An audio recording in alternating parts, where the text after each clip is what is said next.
Welcome back, everybody, to another episode of the Junkyard Dawgcast. I'm your host, Jordan Hill. Got a preview episode we are cooking up today. We got Inside the Rebels David Johnson with us to talk about number 3 Georgia at number 16 Ole Miss, 3:30 p.m. Eastern Time, 2:30 Central on Saturday.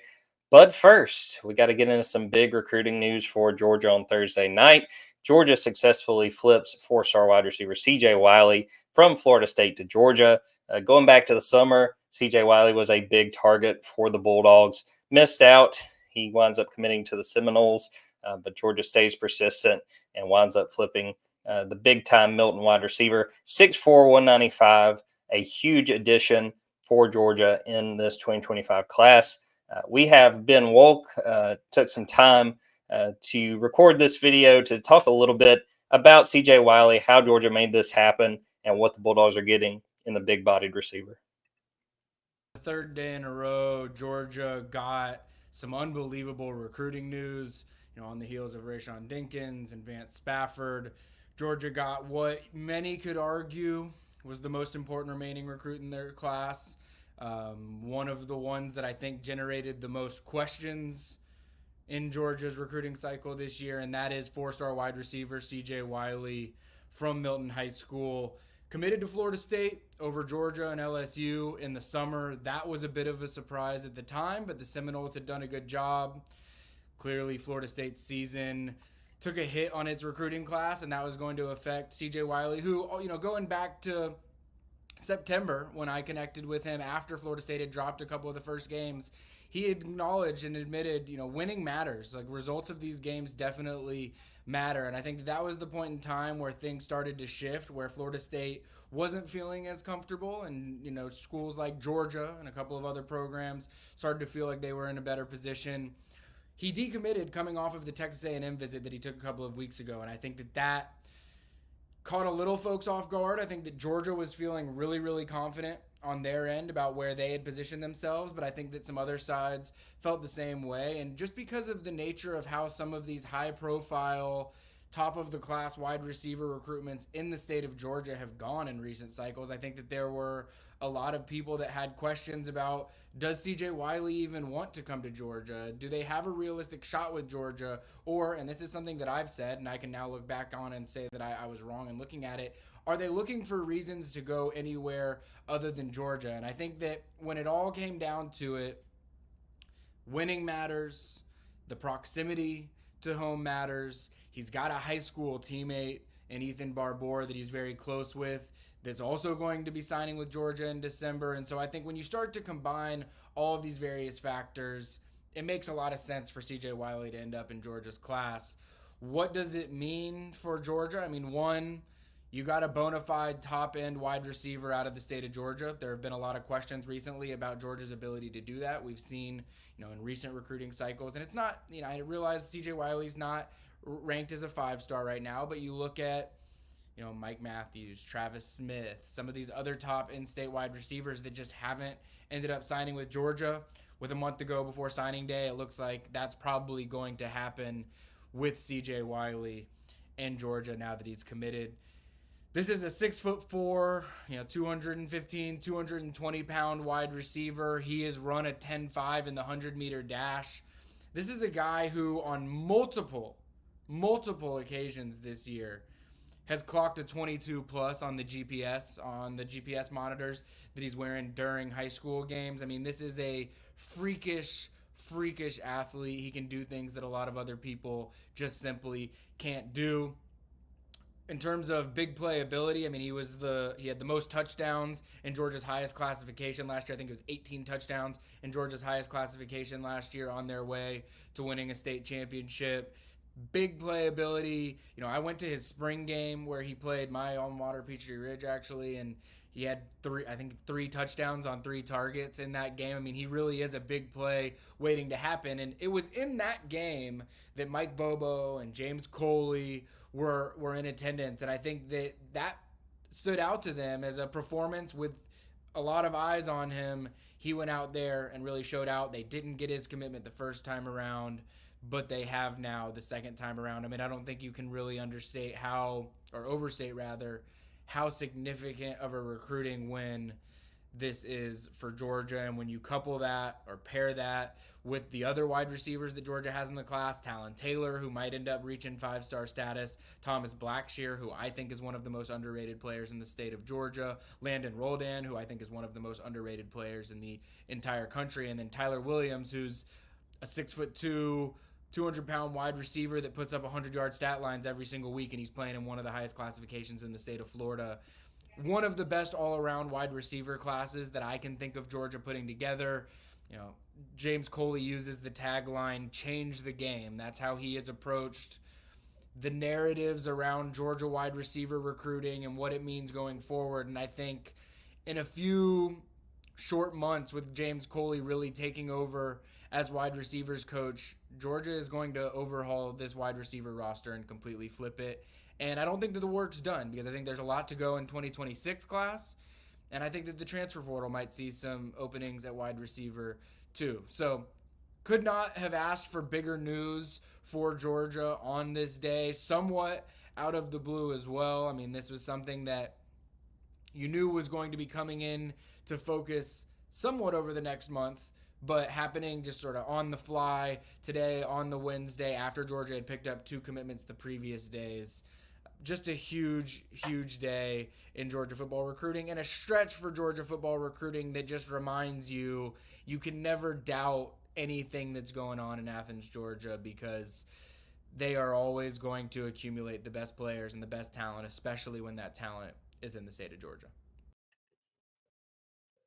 Big time for Georgia, as been outlined in that video. Up to 25 commits in the 2025 class. Georgia still number 3 in the country. Well, let's turn our attention to Saturday's game with the Ole Miss Rebels. We're bringing on Inside the Rebels David Johnson. David, how you doing on this Thursday as we gear up for a big game with major playoff implications? Yeah, doing great, Jordan, and thanks for having me on. Definitely. So let's just dive into this, David. I want to really allow the people who listen to our podcast to learn about this Ole Miss team. And we're going to kind of take it first question, just sort of big picture. This is an Ole Miss team that comes in 7-2, number 16 in that initial playoff ranking, has a loss to Kentucky, has that overtime loss to LSU. What do you feel like the vibes are around this Ole Miss team going into this game, understanding that this game will be very big when it comes to their chances to make the playoff? Yeah, I would describe it as hopeful and optimistic. You know, I think if most Ole Miss fans would have been asked back in the summer, you got to get to the Georgia game and you still got to have a shot at going to the college football playoffs, they would have taken that. And here they are. I mean, because Georgia is number 3 in the first CFP poll, Ole Miss number 16, as you mentioned. The thinking around Oxford is, if you win Saturday, you're going to pass Georgia somewhere in those rankings, and Georgia's not going to fall out of the top 12. So the opportunity is here. Now, if Ole Miss loses Saturday, it's over. They're going to, either a warm weather Florida game or perhaps the freezing Music City Bowl or something like that. And those were not the expectations, Jordan. I mean, we all know what Lane Kiffin did in the transfer portal.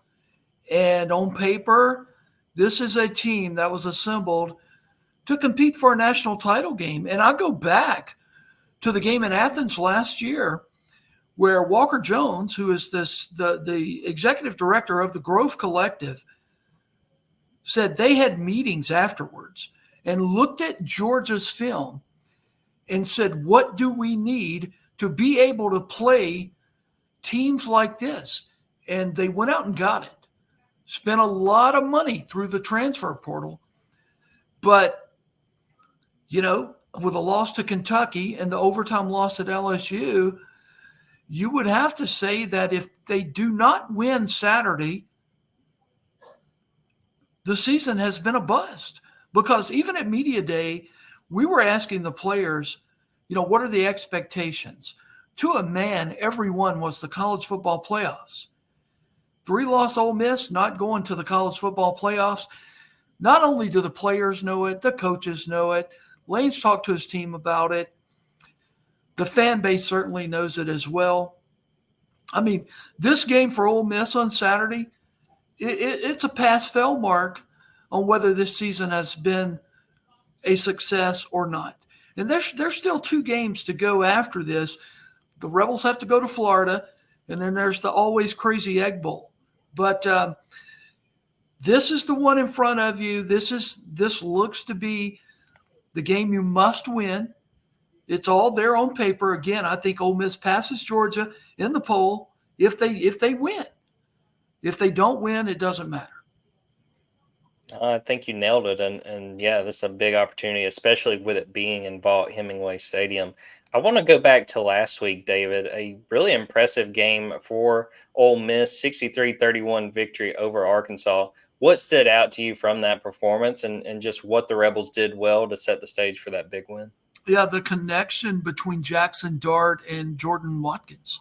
We really haven't been privy to that much this year because in the games Trey Harris has played in, it's been Dart to Harris on all the big plays. Ole Miss has one of the best wide receivers rooms in the nation. I will say that. Harris is likely a first-round draft pick. Watkins probably going in the top 3 rounds. You've got 2 future NFL guys at tight end in Caden Priestcorn and Daquan Wright, who is a Georgia native, by the way, from Perryville, Georgia, I believe. And, so that's what stood out to me. I mean, Watkins, 254 receiving yards. Dart throws for 6 touchdown passes. I think 5 of those went to Jordan Watkins. So, you want to know about what stood out. That's what stood out. That and really over the last 2 games, the Ole Miss defensive front, they've accounted for 18 quarterback sacks, 10 against Oklahoma, 8 against Arkansas. So, the revamped areas of the team, they're really starting to kind of gel and come out right now where they need it the most. I want to kind of go position by position with this team and got to start with Jackson Dart. You look at the SEC stats, and he's the top dog in a lot of them. What have you seen from him as far as progress from last year to this year, and what are areas you think he can still grow in with what's left of the year? Yeah, the progress part is easy. It's confidence. And if you remember back to last year, and not to toot our own horns, but ever since spring ball of 23, we told Ole Miss fans there is no quarterback controversy in Oxford. Jackson Dart's going to be your quarterback. Lane, though, had brought in Spencer Sanders, if you remember, from Oklahoma State. And it wasn't until game day, I think the season opener versus Mercer back in 23, that he finally announced to ESPN that Jackson Dart was going to be a starter. And you could tell in the press avails we had with Jackson that it irked him.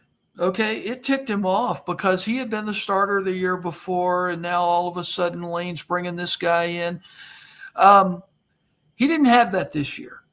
There was no question in anybody's mind that Jackson Dart was going to be the guy. He has total mastery of this offense.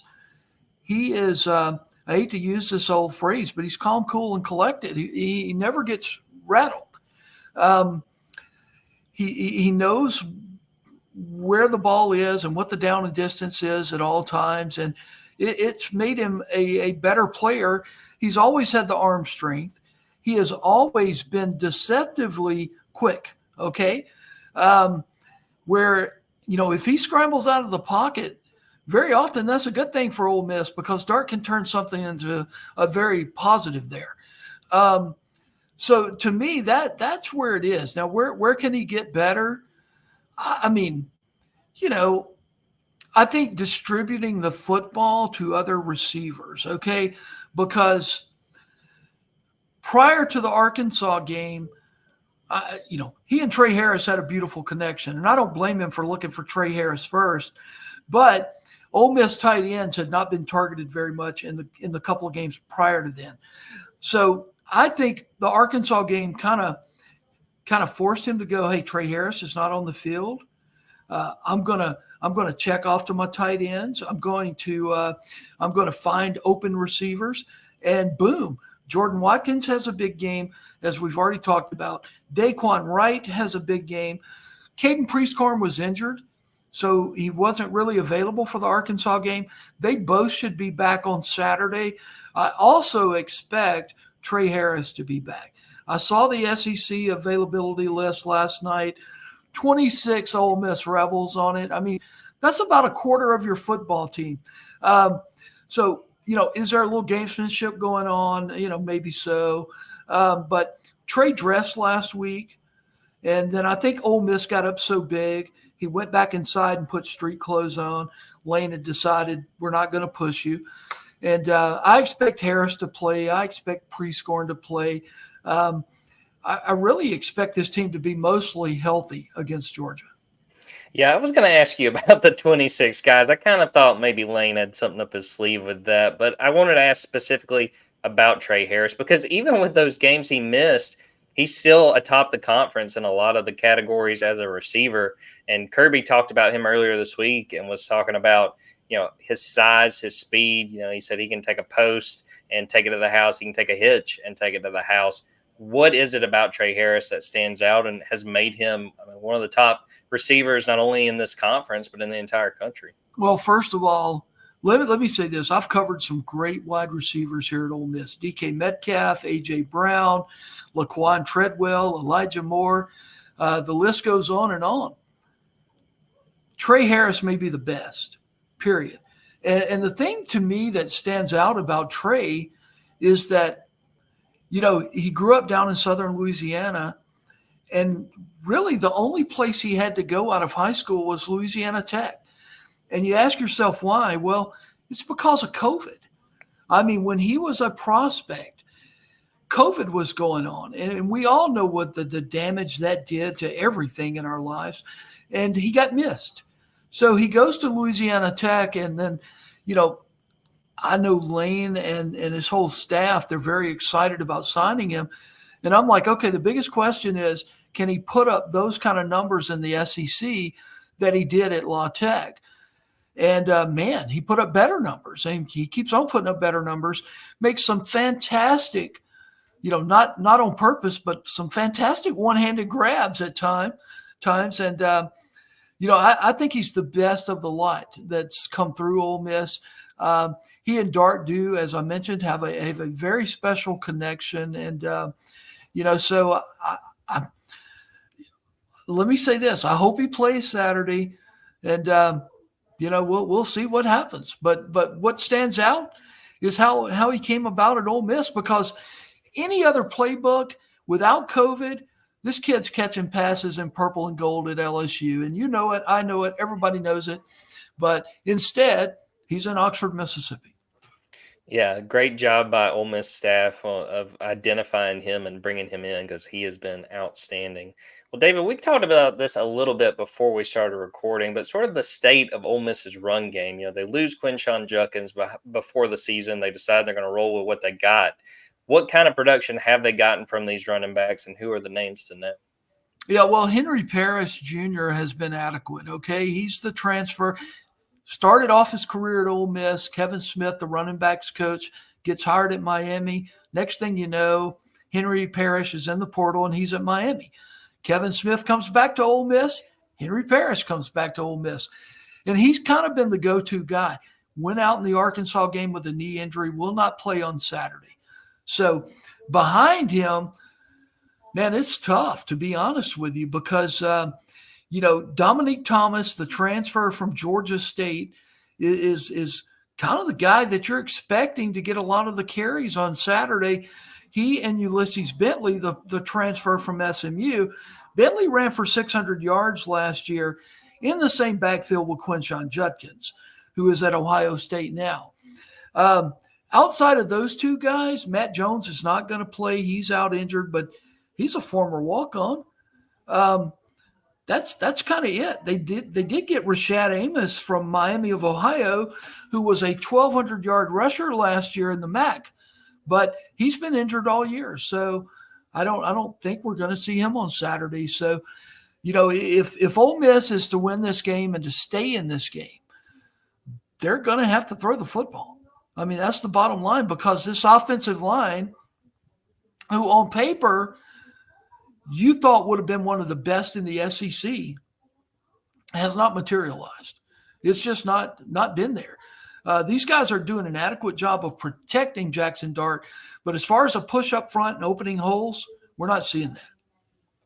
I would say Georgia's kind of struggled with the same thing, that they've done a good job. I believe Georgia is second in the SEC in sacks allowed, but it seems like the running backs have not gotten a lot of room to work with, which is always tough in the SEC, but you do need to give those backs a little bit to work with.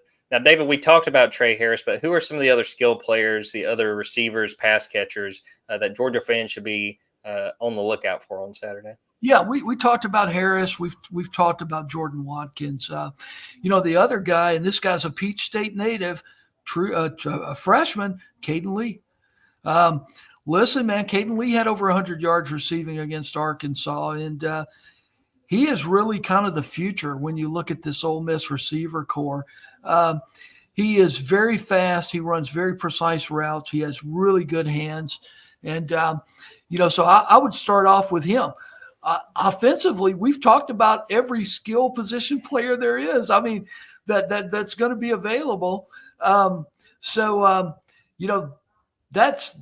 on the offensive side right there. If you want to start talking about the offensive line from left to right, we can do that. But, we've already mentioned that, these guys, I think, have underachieved. I mean, when you go and get 2 of the 5 starters off Washington's Joe Moore award-winning offensive line, you expect to make a difference. They got Diego Pounds in from North Carolina, Jerquan Scott from Southern Miss, and they already had a good nucleus coming back with Jeremy James and Caleb Warren, to mix in with all these guys, and it just hasn't come together up front for them. So, I think they're going to have tough sledding on Saturday against Georgia. Flipping to the other side of the ball, David, looking at this defense, what are the strengths of this defense and who are the names to know on it? Yeah, defensive front. That defensive line and linebacker core has made all the difference in the world. Of course, everybody knows who Walter Nolan is. He was the number 1 ranked portal player in the offseason, having a fantastic season at Ole Miss, midseason All-American. He, in turn, has made J.J. Pegues, the former Auburn tight end, if you remember him, better, and to where JJ has turned into really an NFL caliber defensive tackle, I believe. On the ends, Princely Umamielen from Florida. Oh my goodness! I mean, the sack master. Jared Ivey, the Georgia Tech transfer on the other edge, and then linebacker wise. They went to Arkansas. They got Chris Pupal, the linebacker from the Razorbacks. He's kind of been the inspirational leader, the exciting guy on the defensive side of the ball. And then TJ Daugherty from Clemson, who transferred in, had to set out last year. I think he did play in the Peach Bowl, which was this calendar year, actually. And, he's played lights out. So, and then former 5-star Centurion Perkins. They've messed around with him a little bit at edge, a little bit at outside backer. He's kind of settled in at that linebacker position. Another one to watch. He's just a sophomore too. So, that's where it all starts with the Ole Miss defense. They're okay in the secondary. They're deep and they're experienced. Maybe not as talented as the front 7 on the defense, but they're there. And so everything with the Ole Miss defense starts up front. Will they be able to rush Carson Beck, put pressure on him? Will Georgia be able to run the ball on Ole Miss? And, that to me, I think that's another part of the game as to, how everything is going to shape up on Saturday. 100%. And I did want to ask, because I think I saw this. So I covered Auburn a few years ago when J.J. Pegues was there. And every once in a while, he get a little bit of work at quarterback. Now, have they done that a little bit? I feel like I've seen J.J. out there. Nothing more than direct snaps in the backfield. But, he's got to be leading the nation in touchdowns for defensive linemen. You'll see him on Saturday. Anything 4th and short, 3rd and short, they'll bring him into the game. And, he's 325 pounds. And you've covered him, his athletic ability. I mean, the guy moves like a ballerina at 325 pounds, hits like a ton of bricks. I mean, but the thing of it is, everybody knows what's coming when he comes into ball games. So, but they really haven't stopped it yet. So we'll see that on Saturday, I am sure. No doubt, and it'll be entertaining to see if he's able to do anything if he gets the ball. We'll take a quick break. We'll come back and talk specifically about this matchup, what both teams are saying this week, injury updates, and how we see this thing playing out.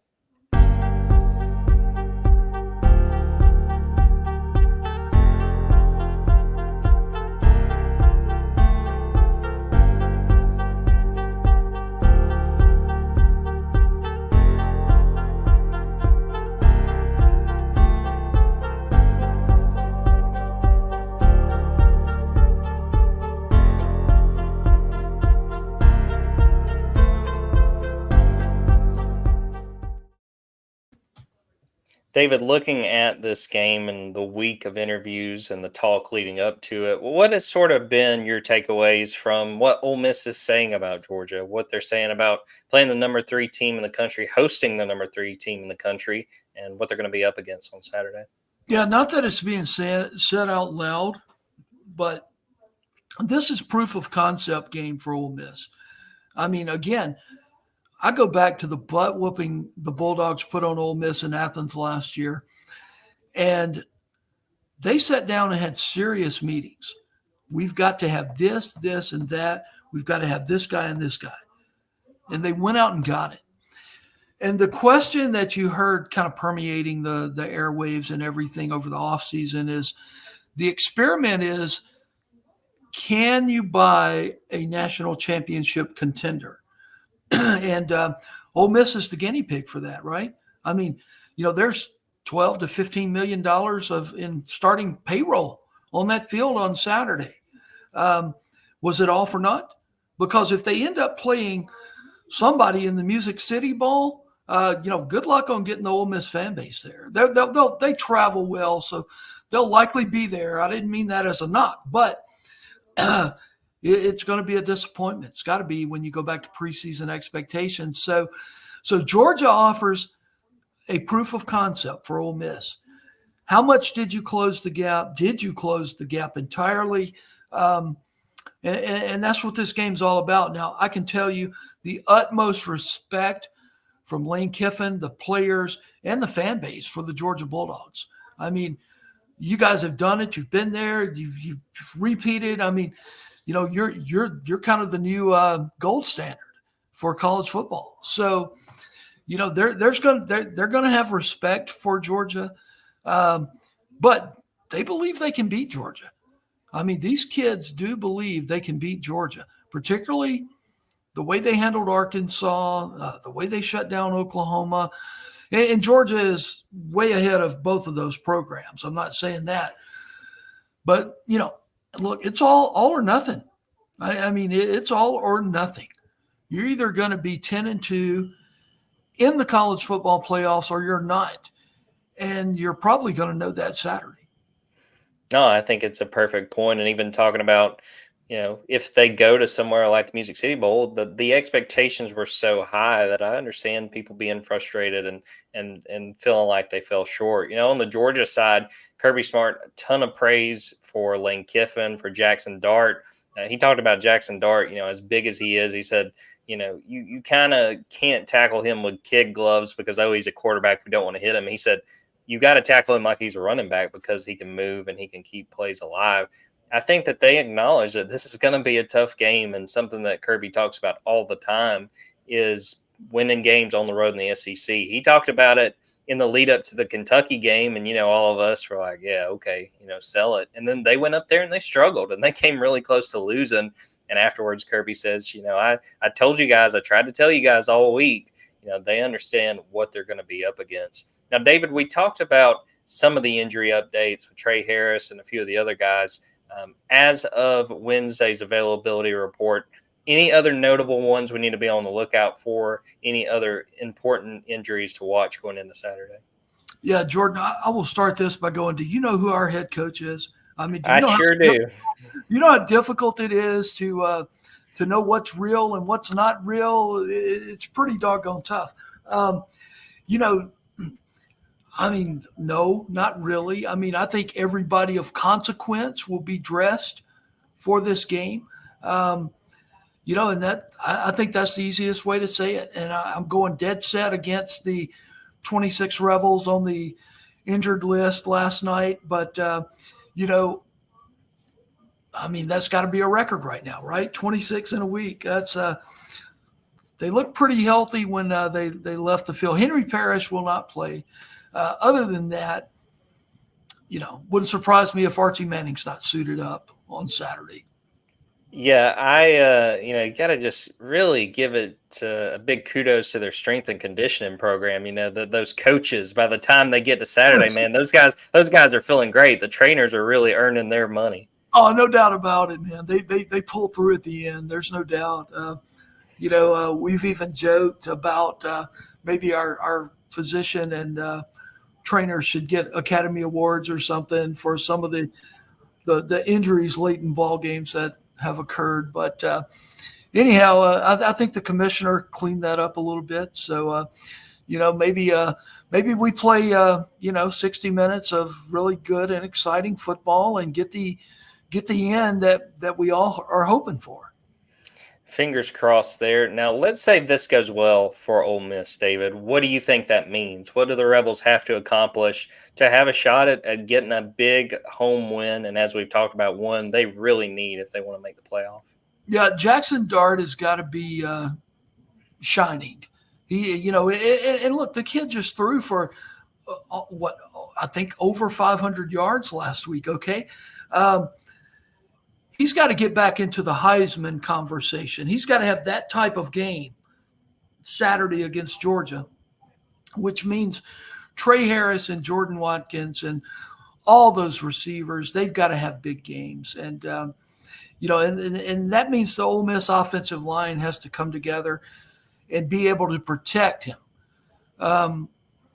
Those are a lot of big what ifs, but that's got to happen. And then the Ole Miss defensive line has to really mitigate Georgia's attempt to run the football, put the game on Carson Beck, make him beat you in the secondary. And, that, and then at that point, it's a coin toss if those things were to happen. Yeah, with Jackson Dart last week, 25 of 31, 515 yards, 6 touchdowns. So that's a touchdown for every incompletion he had. So he's coming in with momentum. And to look at it from the Georgia perspective, Carson Beck's got a lot on his shoulders, his second straight 3-interception game last week. So, Carson's going to have to push it, especially with the other quarterback having so much success coming into this game. Now, David, how do you see this thing playing out? What do you think is going to happen? If you want to give a score prediction, you can. If you want to save that for the site, you can. What do you think we'll actually see on Saturday? Yeah, I'm going to save the score prediction, but one or two things are going to happen. Either it's going to be similar to what we saw last year in Athens, which I'd give that about a 15% chance. Or it's going to be a great football game that is going to be decided in the fourth quarter. And I can't emphasize enough, and I know Vaught-Hemingway Stadium in Oxford is one of the smallest venues in the SEC. It holds 64,038. They claim they're going to squeeze 70,000 in on Saturday, which is going to be interesting to see. And then, there'll be another 150,000 that won't leave the Grove. They'll be out there watching the TV and partying the whole time. This will be an amped up environment. And Ole Miss, I think they have to score early. They have to score often, and they have to keep the crowd involved in this game. They've got to use it. And I know that sounds silly. I mean, but, Sanford Stadium holds how many? 100,000 plus or something like that. I mean, you could put Vaught-Hemingway Stadium inside of Georgia Stadium 1.5 times. So, but it gets loud in there at times, and, they're amped up. They're amped up. I mean, season tickets have been gone for a long, long time. This is the game. this is it. I mean, I'm telling you, this game was circled in red on every Ole Miss person's calendar way back in the summertime. And they either go out there and basically man up and play the Dogs, or they don't. And if they don't, it's going to be like the bottom of the elevator dropping out from the 120th floor for a lot of Ole Miss fans. So, but I lean more towards this being a game that will be decided late. I think this is going to be the classic mid-afternoon November, network game that is the whole country is going to be watching with 5 minutes to go in the fourth quarter. I'm 85% that side of the fence, 15% of the other side, but 85% that Georgia is coming to Oxford and Ole Miss will play them very tough. I think the ending is going to be somewhat akin to the Ole Miss LSU game last year in Oxford, which Ole Miss won at the very last second. So that's the kind of excitement I'm expecting. Are you coming?